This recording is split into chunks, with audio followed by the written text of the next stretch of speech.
มันขึ้นเลยปะเขาขึ้นเราจะทำจะเก็บเองขึ้นไปเท่าให้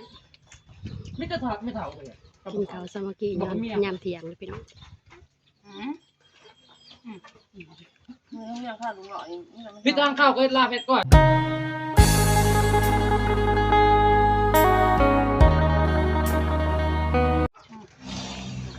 กราบทักทายสบายดีกันเด้อพ่อแม่พี่น้องเบิดสมองสบอนเนาะ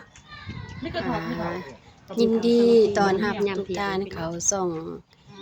สาวนุ่นาเด้อพี่น้องเอ้ยมื้อนี้พี่ตั้งข้าวก็ลาเพชรก่อนก็บ่ใส่มื้อเที่ยงพี่น้องเนาะมากินข้าวสามัคคีพี่น้องเอ้ยมื้อนี้ก็เป็นมื้อที่ว่าพี่น้องมาพบหน้าพบตากันเนาะทุกมองทุกบอลมากินข้าวสามัคคีกันพี่น้องเอ้ยไปบดเอาไปใส่ใจทำพอที่ถูกอันเดียวตัวนั้นแล้วมันไม่พวกมันไม่พวกบัวล่ะค่ะก็ใส่ไข่ถุงมันจะอื่นแล้วโหแบบเม็ดเปียกว่าไม่เห็นพวกบัวบัวใหญ่ทำไมข้างในกินแกงคาร์โบตัวนี้เอาอยากเขากินตัวเองไม่เราล้างอยู่พักเรากินที่เราพอก็พอแล้วไปมาเนี่ยก็กินทั้งข้าวบ่ข้าวเสื้อใดก็เอิ้นเขาบ่กินข้าวหัวจะนอน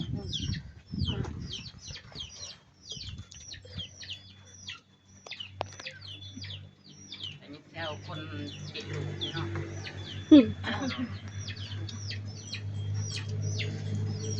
ได้ป่ะโอ้ยเขาจะห้าได้ทุกวันเมนูยามเที่ยง เงินก็ได้กิโลคนกบผักเสม็ดตำบักทุง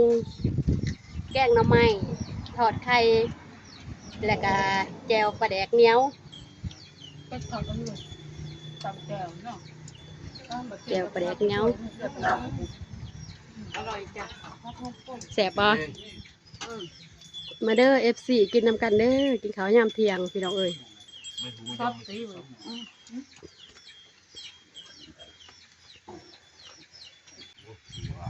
แสบปีนั่นได้เราไปทางที่มึงบ้าติดอ่ะถ้าเรากินของอันยำเลยแจวรัวๆไม่ยำเมาไปเจ็บนะมอยังบอกเต้าหยาไปเจ้าทำมือถ้ามาต้มใส่เกลือนี่ใส่เนาะมันใช่ยังบ่ได้ใช้ไม่เดียว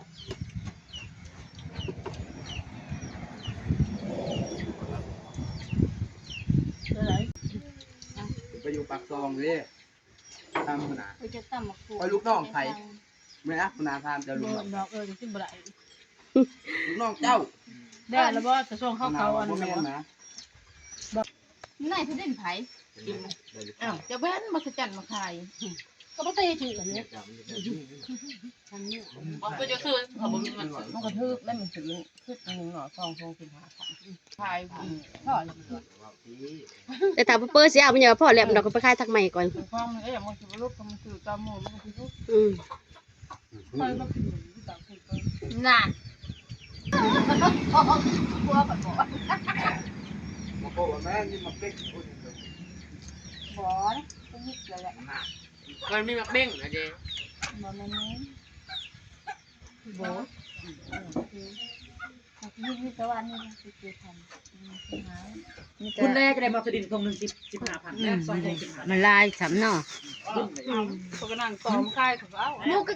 ไม่แต่บ่ก็มันสิเอาจะมันเป็นข้าวจักหน่อยต่อสมอีได้นี่พี่น้องมันยังต้องถึงน้ำเหล้าน้ำเบียร์โอ้ตัวมูจะตีกันแล้วคนนี้ยังชามอันไปเลยคนเต้าหี่ได้เว้ยตีว่าแม่จะมาไปวันนี้ป้าเขาที่ขาดกัน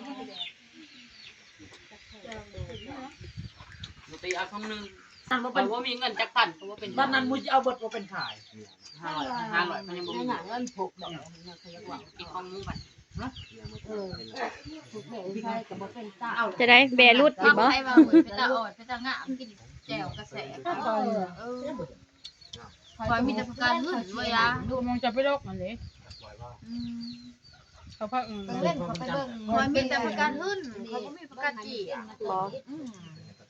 นี่มันมีตัวมองนั่นอันนั้นเด้นั่นผักกาดดอกกับผักกาดอันนั้นผักอันหยังผักกาดหย่อค่ะผักสลัด ไปใส่บาตรมื้อเช้าลูกพวกก็บ่ฮดตัวเหี่ยวบ่ผักก็บ่ ไปว่าตัวนี้เหรอ ลูกก็บ่ฮด แล้วจะต้อง กินข้าวนำกันเด้อพี่น้องเอ้ย ข้าวแล้วก็เอาไปล้างหัว วันซินมื้อนี้ซินดับเนี่ยพากันมาหยิบบักเบ่งเยือนลุงใหญ่เนาะพออันนั้นน่ะพอบ่าวอนุ่งเพิ่น อีหยังอันนี้บอกนะเบิ่ง จุดซุ่มกันเลยพี่น้องเอ้ยอยู่จุดนี่ ไปทานแตงโม สองโมงจะไปหาพ่อจะหา เพื่อสิแล้วเนาะบ่แม่นของคอยเพราะว่ามาแต่วัดก็กินข้าว9:00 9:00 10:00แล้วมากินข้าวใกล้เที่ยงแล้วพี่น้องเอ้ย บ้านเนี่ยมันเอิ้นเขาออกขายแล้ว นั่นน่ะใส่ คอยจะไม่แห้งคนนี้ให้เขาเสียออก เขาจะมาเขาอะไร พ่อก็บ่ทันมา ทำแม่นะ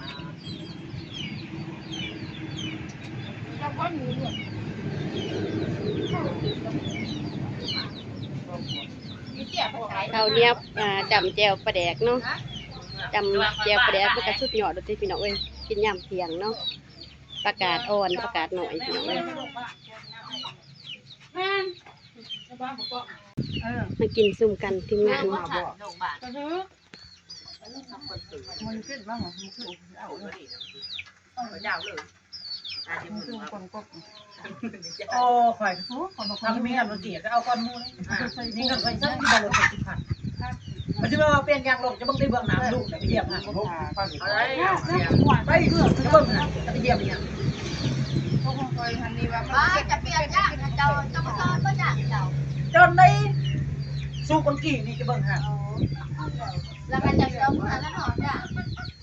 เมื่อไรมาปัก ที่ชีวิตแบบบ้านๆนะเนาะอยู่แบบเพชรชนบทพี่น้องเอ้ย วันนี้จะกันให้บ่มียาก หมูดังไปหมูเอาที่ยากนั่นคือ เจ้า เขา ที่มันเคยบ่มี มื้อนี้ทีมงาน